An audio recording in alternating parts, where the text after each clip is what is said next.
क्या पीओके के भारत में मिलने का सपना अधूरा रह गया है? क्या भारत ने अपना बदला ले लिया है? क्या पाकिस्तान को सबक सिखा दिया गया है? क्यों भारत सरकार सहमत हुई पूर्ण युद्ध विराम के लिए? मित्रों, सारी दुनिया को चौंकाते हुए अचानक भारत और पाकिस्तान युद्ध विराम पर सहमत हो गए। आश्चर्यजनक कि यह खबर अमेरिका के राष्ट्रपति डोनाल्ड ट्रंप के ट्वीट से दुनिया को मिली। अचानक यह कैसे हुआ, क्या हुआ, आज इस वीडियो में हम आपको बताएंगे कि ऐसा होने के क्या कारण थे। सबसे पहले सबसे महत्वपूर्ण खबर, पाकिस्तान के डीजीएमओ ने भारत के डीजीएमओ को फोन करके पूर्ण युद्ध विराम की पेशकश की। Director General of Military Operations of Pakistan called the Director General of Military Operations of India. मतलब युद्ध विराम की पेशकश पाकिस्तान की ओर से हुई। जवाब आप सबके जहन में होगा, पाकिस्तान की वर्तमान स्थिति, पाकिस्तान के हालात और पाकिस्तान की आर्मी एक भारत जैसे शक्तिशाली देश से पूर्ण युद्ध लड़ने की स्थिति में नहीं। जैसा कि हमारे प्रधानमंत्री पूर्व में भी कह चुके हैं कि यह सदी युद्ध की नहीं है, कूटनीतिक लड़ाई ही सबसे महत्वपूर्ण है। भारत ने पाकिस्तान के आतंकवाद के पुख्ता सबूत विश्व पटल पर रखे। सारे विश्व में पाकिस्तान के द्वारा गुहार लगाए जाने के बावजूद उसे कहीं से मदद प्राप्त नहीं हुई। एकमात्र तुर्की ही था जिसने मदद के लिए हाथ बढ़ाया। पाकिस्तान अपने विश्वसनीय चीन की ओर से भी निराश होकर युद्ध से डर गया। खस्ता हाल पाकिस्तान ने IMF से ऋण के लिए गुहार लगाई थी। भारत द्वारा पुख्ता लॉबिंग किए जाने के कारण IMF ने भी उसे मदद देने के लिए संघर्ष विराम की शर्त रख दी। पाकिस्तान द्वारा लगातार अन्य देशों से संपर्क करने पर भी उसे भारत से न उलझने की सलाह दी गई। अब सबसे महत्वपूर्ण, भारत क्यों राजी हुआ संघर्ष विराम पर? प्रथम, भारत की छवि कभी भी आक्रमणकारी की नहीं रही है।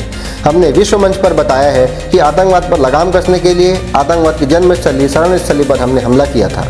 भारत का स्पष्ट रुख था कि हमने पाकिस्तान के खिलाफ युद्ध नहीं किया है। ऑपरेशन सिंदूर आतंकवाद की जड़ पर हमला था, मगर पाकिस्तान ने उग्र प्रतिक्रिया करते हुए भारतीय क्षेत्र पर आक्रमण किया तो हम भी सिर्फ बचाव किए। साथ ही जवाब देने की प्रक्रिया में भारत ने कुछ पूर्व चिन्हित स्थानों पर सटीक और कारगर हमला कर पाकिस्तान की रीढ़ तोड़ दी। खबरें हैं कि पीओके में भी सामरिक दृष्टि से महत्वपूर्ण मोर्चों पर सेना आगे बढ़ चुकी है। पाकिस्तान के सबसे महंगे सैनिक इक्विपमेंट एयर डिफेंस सिस्टम को भी भारत ने तबाह कर दिया है। उसके नागरिक और सैन्य ठिकानों पर सीमित लेकिन भयंकर हमलों ने पाक सेना और जनमत का युद्धोन्माद पूरी तरह ठंडा कर दिया है।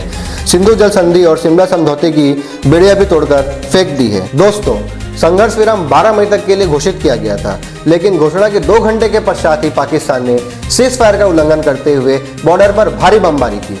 इसकी सूचना कश्मीर के मुख्यमंत्री उमर अब्दुल्ला ने अपने ट्विटर पर साझा करते हुए बताया कि यह कैसा संघर्ष विराम, अभी भी धमाकों की आवाजें आ रही है। इसके तुरंत बाद श्रीनगर को ब्लैकआउट कर दिया गया और सेना द्वारा उन्हें करारा जवाब दिया गया। इसी के चलते हमारे देश के विदेश सचिव ने रात 11 बजे स्पष्ट कर दिया कि हमारी सेना को जवाबी कार्रवाई की पूर्ण छूट है। कड़ी नजर रखी हुई है और उसे किसी भी अतिक्रमण से निपटने के लिए ठोस और सख्त कदम उठाने के लिए आदेश दे दिए गए। जिसके बाद पाकिस्तान की ओर से यह स्टेटमेंट आना कि सीज फायर का उल्लंघन भारत के द्वारा किया गया था और स्टेटमेंट के पश्चात सुबह पाकिस्तान की ओर से बमबारी रोक दी गई है। क्या इसे हम पूर्ण युद्ध विराम समझें? क्या यह पाकिस्तान की कोई नई चाल तो नहीं है? क्या भारत को अब रुक जाना चाहिए? यह प्रश्न हर किसी भारतीय के मन में उठ रहे हैं, लेकिन हृदय तो यही चाहता है कि यही सही मौका है, यही सही दस्तूर है।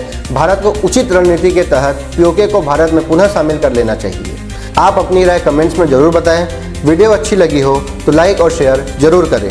आगे आने वाली अपडेट्स को जानने के लिए चैनल को सब्सक्राइब करना ना भूलें। तब तक के लिए जय हिंद।